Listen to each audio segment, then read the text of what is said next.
Okay, boys and girls, here we go. So that you know what's going on, keep you updated. We're now under the car because we're supporting everything to be able to pull.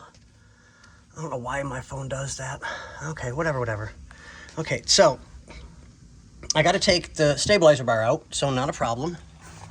I went for here first, do the small bolt, and then realized I can take that bolt out and leave that on there, and we'll clean the bracket up and put it back in again because I need to pull the control arms. Sorry if my videoing's not the best today. And I got to pull the brakes yet and the rotors. This has been an absolute nightmare. As you guys can see, the rust is absolutely everywhere. Bolts are rusted. So it took hell and high water to get that bottom bolt out. Same thing with that one. This one came out fairly quickly and easily.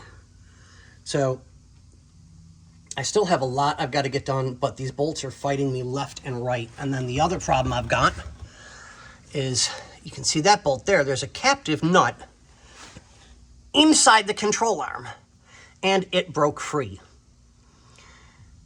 Yay me. So now I got to try and find a wrench or something I can bend to put in there to hold the nut stable so that I can take the stabilizer bar off to start taking the control arms off so I can pull the springs out and we can start getting the bushings and everything done.